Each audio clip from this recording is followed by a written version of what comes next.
اما بعد فاعوذ باللہ من الشیطان الرجیم بسم اللہ الرحمن الرحیم وَإِمَّا يُنْسِيَنَّكَ الشَّيْطَانُ فَلَا تَقْعُدْ بَعْدَ الذِّكْرَى مَعَ الْقَوْمِ الظَّالِمِينَ صدق اللہ العظیم۔ ان اللہ وملائکتہ یصلون علی النبی یا ایہا الذین آمنوا صلوا علیہ وسلموا تسلیما۔ اللہم صل علی سیدنا و مولانا محمد وعلی آل سیدنا و مولانا محمد و اصحاب سیدنا و مولانا محمد وبارک وسلم۔ الصلاۃ والسلام علیک یا سیدی یا رسول اللہ، الصلاۃ والسلام علیک یا سیدی یا حبیب اللہ، الصلاۃ والسلام علیک یا سیدی یا رسول اللہ وعلی آلک و اصحابک یا سیدی یا حبیب اللہ۔ حضرات محترم، اللہ تعالیٰ کا بے حد شکر، بے حد احسان کہ جس نے ہمیں زندگی میں ایک مرتبہ پھر یہ موقع اور سعادت عطا فرمائی کہ ہم فریضے کی ادائیگی کے لیے، اس کے ذکر کے لیے، اس کے یاد کے لیے، اس کے دیے گئے حکم کے مطابق اسی کے گھر میں آپ بیٹھے ہیں۔ اللہ تعالی ہم سب کی حاضری کو قبول و منظور فرمائے، اور آج کے دن وہ جتنے بھی انعام اور اکرام نازل فرما رہا ہے اس میں سے وافر حصہ سمیٹ کر اپنے اپنے گھروں میں لے کے جانے کی توفیق عطا فرمائے۔ احباب مکرم، رمضان المبارک گزر چکا اور آج 7-8 دن اس کو بیت گئے۔ اللہ تعالیٰ نے ہمیں اس میں روزہ کی، ذکر و فکر کی، تلاوت کی، عبادات کی توفیق عطا فرمائی، اور یقیناً لاکھوں کروڑوں ایسے دل اللہ نے منتخب فرمائے کہ جن میں اللہ تعالیٰ نے اپنی محبت کا، اپنے تقوی کے نور کا ان میں ظہور فرمایا۔ آج کا جو موضوع ہے ایک بڑی حسین و جمیل آیت۔ میں قبلہ مرشد کریم کی خدمت میں حاضر تھا تو آپ چند نصیحتیں فرما رہے تھے مجھے اپنی ذات کے لیے۔ اس میں انہوں نے ایک آیت کا ذکر فرمایا، اس کی تلاوت کی، اور پھر ذہن اس طرف چلا اور میں نے یہ سوچا کہ آج کے جمعۃ المبارک میں دوستوں کی خدمت میں اسی پیغام کو پیش کرنا ہے۔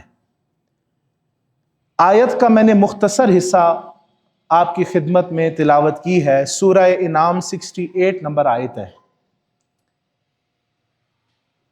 یہ اسی حوالے سے ہے کہ ایک فکر مجھے اپنی ذات کے لیے ایک شعور نصیب ہوا کہ اللہ تعالیٰ نے قرآن مجید میں ہمیں واضح طور پر یہ خلاصہ میں آپ کی خدمت میں پیش کروں گا بڑے مختصر طریقے سے، لیکن آج کے عنوان کو آپ کے ذہن میں بٹھا دوں کہ اللہ نے یہ واضح رکھا ہے کہ جب بھی یاد حق آپ کو نصیب ہو جائے، اللہ آپ کو رجوع نصیب کر دے، رکوع و سجود کی نعمت سے آپ کو سرفراز فرما دے، ذکر و فکر سے اللہ تعالیٰ آپ کو یہ عزت و شرف دے دے کہ آپ اس کی یاد میں مشغول ہو جائیں، تو اس یاد کے بعد، یعنی یاد حق کے بعد، ظالموں کی مجلس کو چھوڑ دینا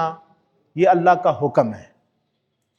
یاد حق کے بعد ظالموں کی مجلس کو چھوڑ دو، یہ آج کا عنوان ہے۔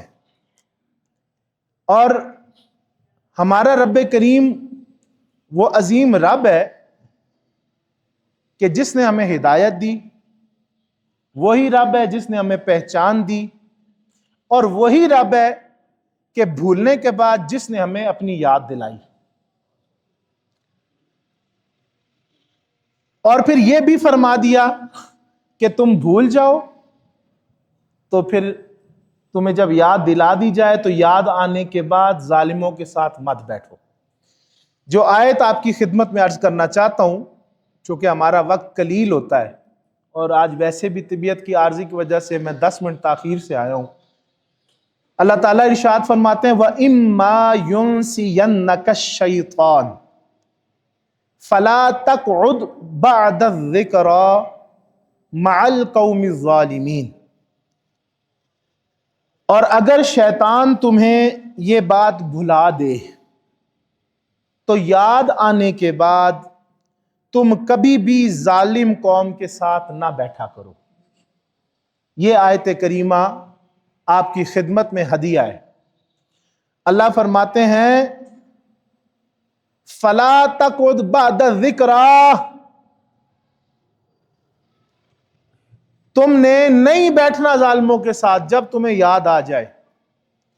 شان نزول کے طور پہ ہلکی سی بات کہ صحابہ کرام ایمان لے آئے، نور کی شمع روشن ہو گئی، اللہ اور اس کے رسول کے آگے اپنی زندگیاں فنا کر دیں، لیکن چونکہ اس ماحول میں تھے، یہودی بھی ادھر ہی تھے، عیسائی بھی ادھر ہی تھے، بت پرست بھی ادھر تھے، ظالم اور منافق بھی ادھر ہی تھے، تو کہیں نہ کہیں ان کا سوشل کہیں نہ کہیں تھا، میچ تھا، کہیں خاندان جڑتے تھے، کہیں دوستیاں تھیں، کہیں کاروبار کی شراکتیں تھیں، 1000 ایسے معاملات تھے کہ کہیں نہ کہیں واسطہ ظالموں سے پڑ جاتا تھا۔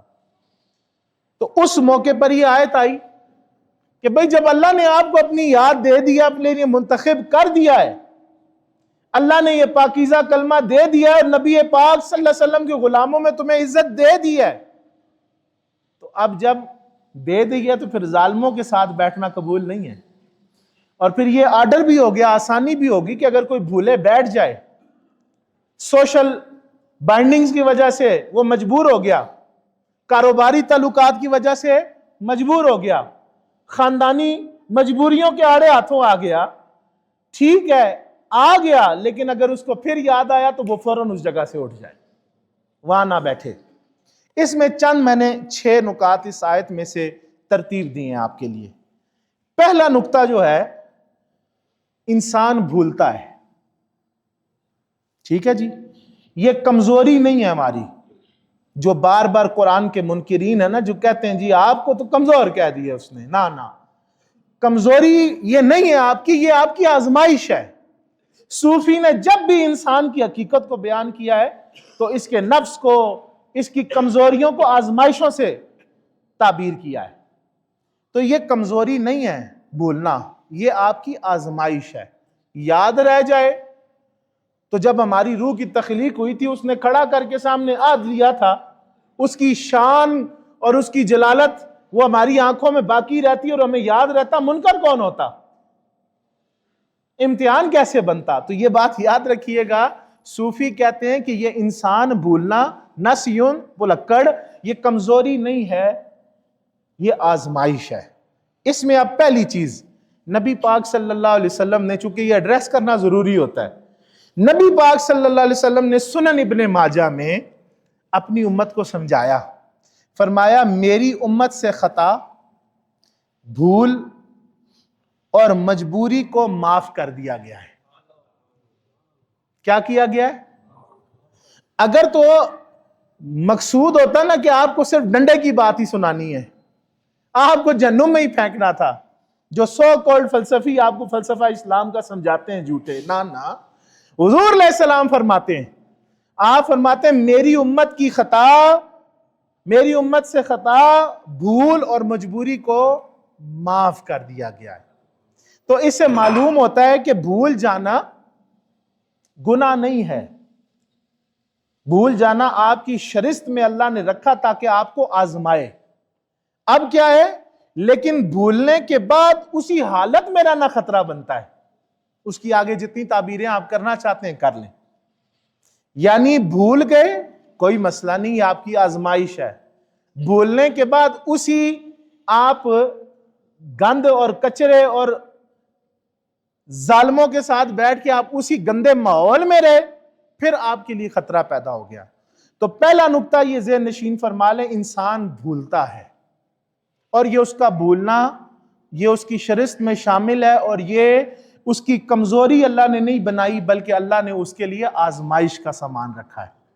اور پھر حضور نے فرمایا اگر یہ خطا ہو جائے تو کوئی بات نہیں، جیسے میں پورا رمضان میں یہ زور دیتا رہا، رشتہ اللہ سے نہیں ٹوٹنا چاہیے۔ اللہ تعالیٰ آپ کو ہر وقت، ہر لمحہ، ہر سانس، ہر گھڑی ویلکم کر رہا ہے۔ تو اس لیے حضور نے کیا فرمایا؟ خطا، بھول، مجبوری جو بھی ہے اللہ نے وہ معاف کیا ہے میری امت کی۔ تو لیکن بھولنے کے بعد اسی حال میں رہنا، اسی ماحول میں رہنا، اسی مجلس میں رہنا، اسی دلدل میں دھستے چلے جانا، یہ خطرے کی ایمانت اور ایمان کو ضائع کرنے والی بات ہے۔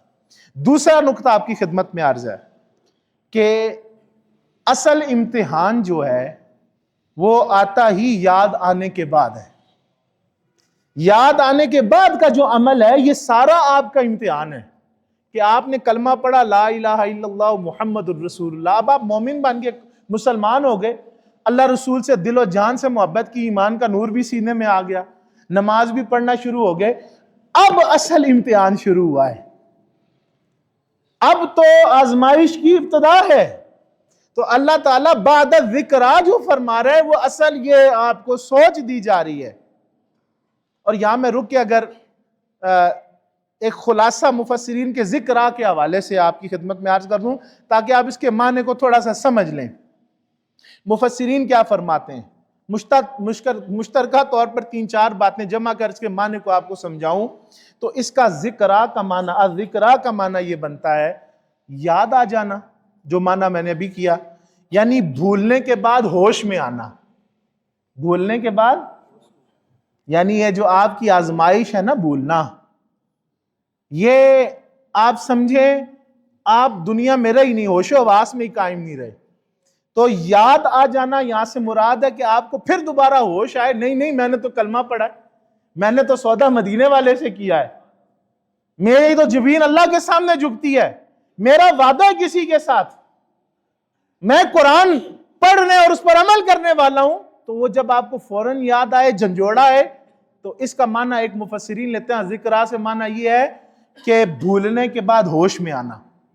دوسری چیز یعنی بھولنے کے بعد اللہ کا حکم یاد آنا، یعنی ہمیں یہ یاد آ جائے نہیں یار یہ کام جو ہو رہا ہے اس سے اللہ نے منع کیا ہے، فوراً دور ہو جانا۔ تیسری مفسرین نے کیا بات کی ہے؟ نصیحت کا اثر ہونا، یعنی ماننا یہ ہے کہ جیسے ہی آپ اس جگہ پر پہنچے جہاں پر اللہ نے آپ کو ممنوع کیا ہے جانا، تو فوری طور پر آپ کا دل آپ کو تنبیہ پیدا کر دے، نہ یہ راستہ ٹھیک نہیں، یہاں سے اللہ نے ہمیں روکا ہے، یہ دل آپ کو نصیحت کرے، تنبیہ دے دے۔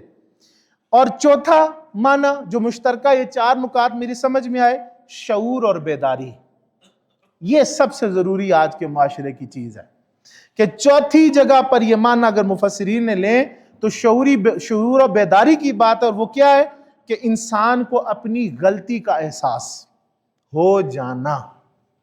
یہ یہاں الذکرہ سے معنی یہ بھی لیا گیا ہے کہ انسان کو احساس ہو کہ نہیں مجھ سے غلطی ہو گئی ہے، اور یہی غلطی صوفی ازم میں بنیاد ہے، تصوف کی بنیاد ہے۔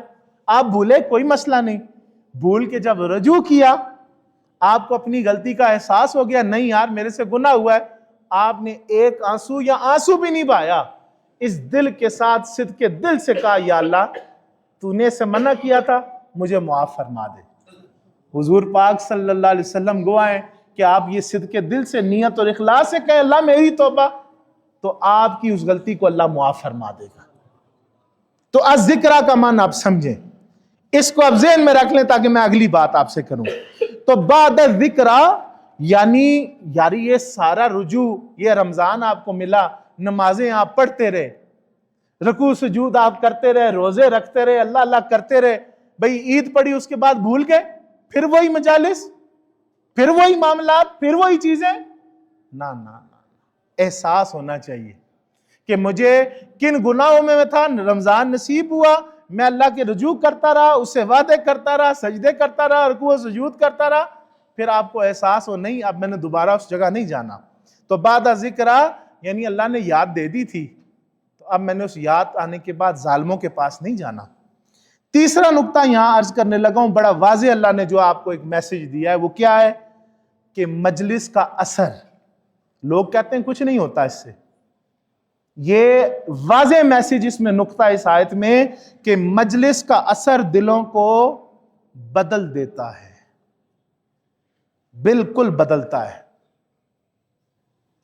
مجلس کا اثر دلوں کو بدل دیتا ہے.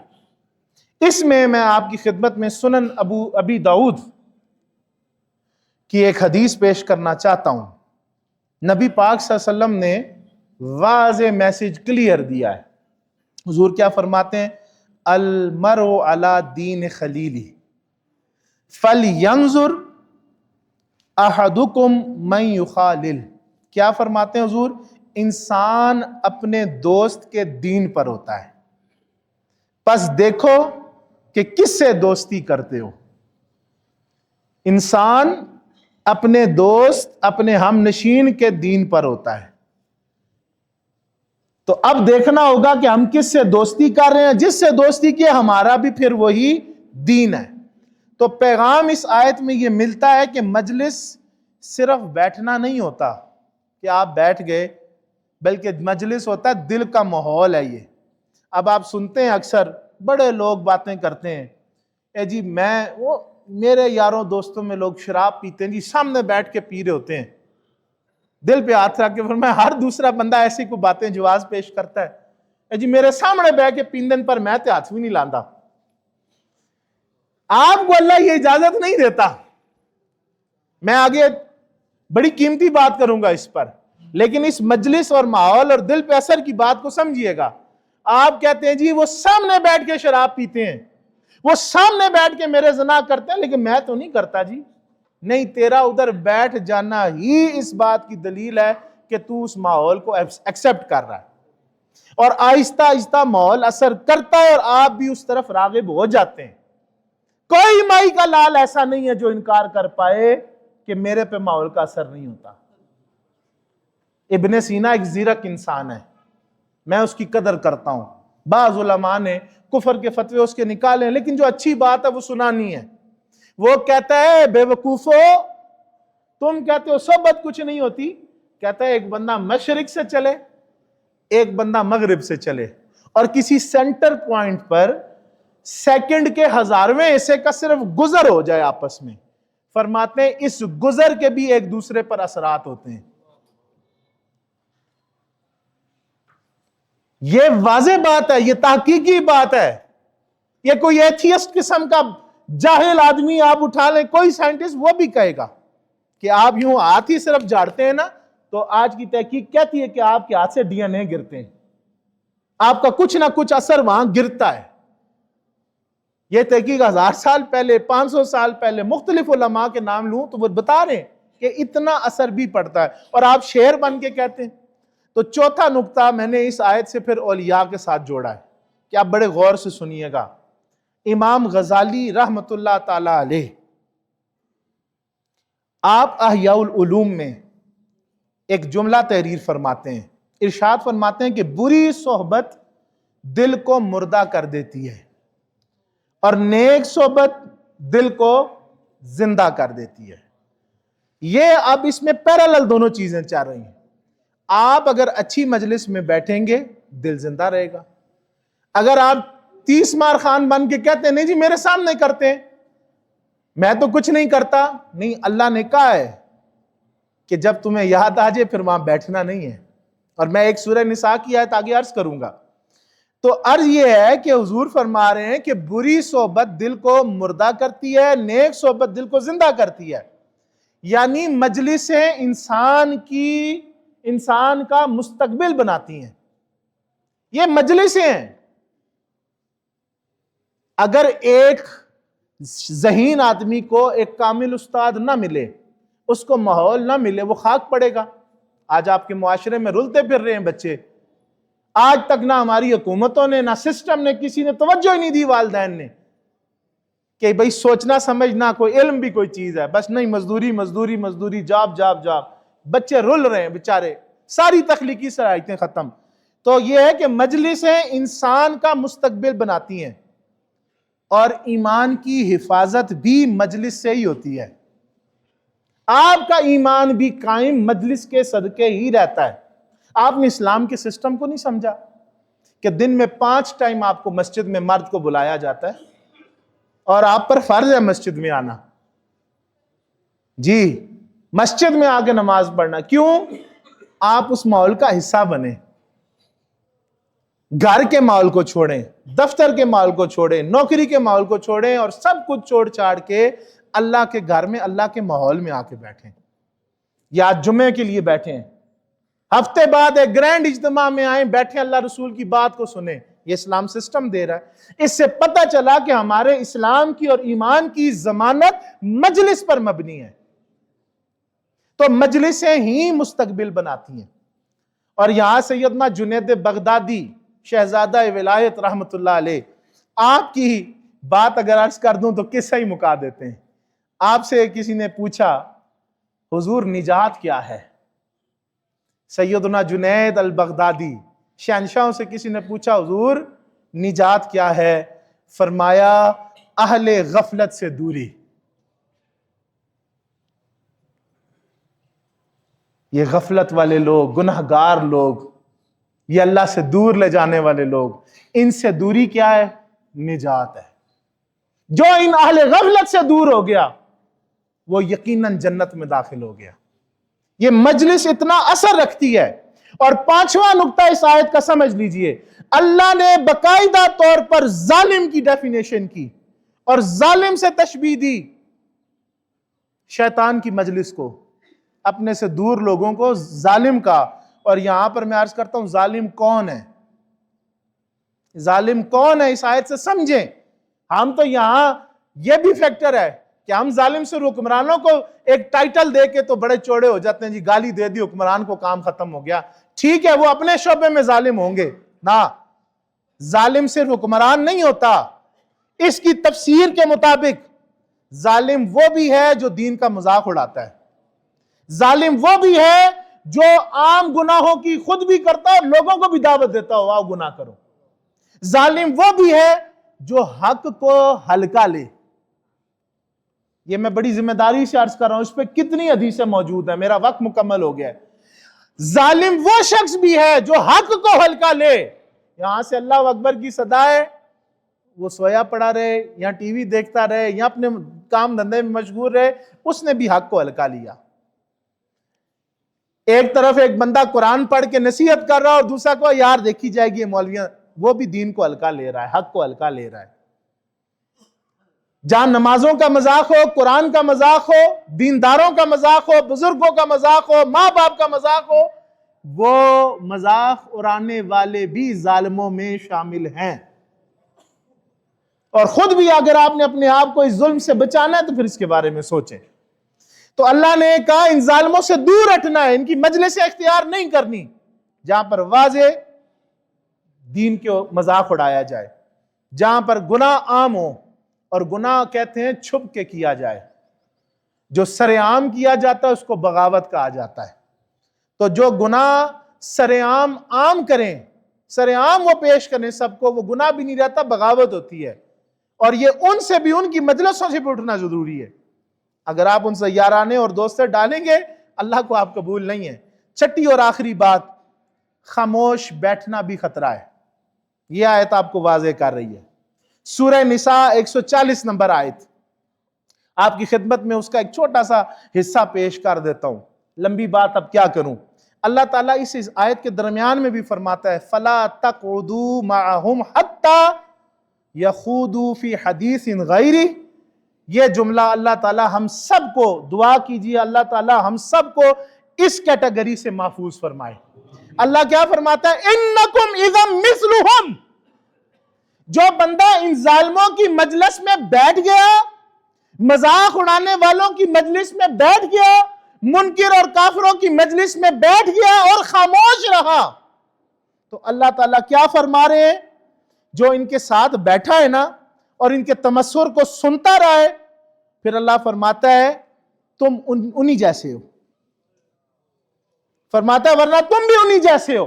اور ڈائریکٹ اس کو کہنے کے بعد اللہ نے کیا فرمایا, فرمایا وَالْكَافِرِينَ فِي جَهَنَّمَ جَمِيعًا. اللہ نے سیدھی بات یہ کی، ان اللہ جامع المنافقین والکافرین فی جہنم جمیعا، اللہ نے فرمایا بے شک اللہ منافقوں کو اور کافروں سب کو دوزخ میں جمع کرنے والا ہے۔ آپ مجلس میں بیٹھ کے، بھئی میں تو خاموش تھا، میں نے تو تائید ہی نہیں کہی، بھئی خاموشی بھی گناہ ہے۔ جہاں پر دین کے پرخچے اڑائے جائیں، مذاق اڑایا جائے، گناہ کو عام کیا جائے، بغاوت پیدا کی جائے، بے ادب بنایا جائے، تو اللہ تعالیٰ فرماتے ہیں میں وہاں خاموش بیٹھنے والے کو بھی ان جیسا ہی بناؤں گا، اور وہ منافقوں اور کافروں میں، اور ان کا ٹھکانہ جہنم میں۔ تو ذرا سوچئے تو صحیح بھائی جان، کہ تم بیٹھے ہو اور اللہ کی باتوں کا مذاق ہو رہا ہو، یہ بھی مجلس ہے نا، یہ چل رہی ہو اور ہم بڑے فخر سے، نہیں میں سنوں تو صحیح کہتا کیا ہے، یہ سن کر پھر بعد میں آپ خاموش رہ گئے، آپ بے ادبی کو، اللہ اور اس کے رسول کے دین کی بے ادبی کو اس میں سن کر خاموش رہے، پھر اس کے خلاف ایکشن نہ رہا، تو آپ خاموش رہنے والوں میں ہیں، اور اللہ آپ کو ان جیسا کر دے گا اور ٹھکانہ جہنم ہوگا، آپ منافقین اور کافروں کی کیٹیگری میں ہوں گے۔ تو ذرا سوچئے تو صحیح کہ اللہ کی باتوں کا مذاق ہو رہا ہو اور آپ خاموش بیٹھے ہیں۔ یہ خاموشی نہیں ہے، یہ امتحان ہے ایمان کا، اور یہ وجہ ہے ایمان کے ضائع ہونے کی۔ اس لیے آج ہماری نہ دعاؤں میں اثر ہے، نہ نمازوں میں اثر ہے، نہ گھر میں برکتیں ہیں، نہ دسترخوان میں۔ جی کیا ہوا جی، کماتے بھی ہیں بچتا کچھ نہیں، 10 لاکھ تنخواہ والے میرے پاس، حضور دعا فرمائے برکت کوئی نہیں۔ برکت کیسے ہو؟ آپ کے ٹی وی پہ، آپ کے سوشل میڈیا پر دین کے پر خچے اڑیں، آپ نے گھنگرو ڈالے اور کہنے جی ان کی بھی رائے ہے، بس پھر ان کی رائے ہے تو پھر آپ کو اللہ نے انہی میں شامل کر دیا ہے، پھر بھگتے ہیں اب جو آپ کے ساتھ ہو رہا ہے۔ تو حضرات یہ جذباتی باتیں نہیں، پریکٹیکل بات آپ کو کہہ رہا ہوں، قرآن کو پڑھیں اور سمجھیں کہ وہ لمحہ جب یہ کام ہو تو آپ کو اٹھ جانا چاہیے، آپ کو ویڈیو بند کر دینی چاہیے، آپ کو اس مجلس میں نہیں بیٹھنا چاہیے، وہاں سے آپ کا کوچ کر جانا، اس کا آپ کا بائیکاٹ کرنا، وہ صرف آپ کا اٹھنا نہیں ہوگا اس مجلس سے، بلکہ وہ آپ کی غیرت ایمانی ہوگی۔ اللہ آپ کے ایمان کو سلامت رکھے گا، اور وہ قدم جو اس ظالم اور شیطان کی مجلس سے آپ باہر رکھیں گے، وہ آپ کو انشاءاللہ اللہ کے قریب لے کے جائیں گے۔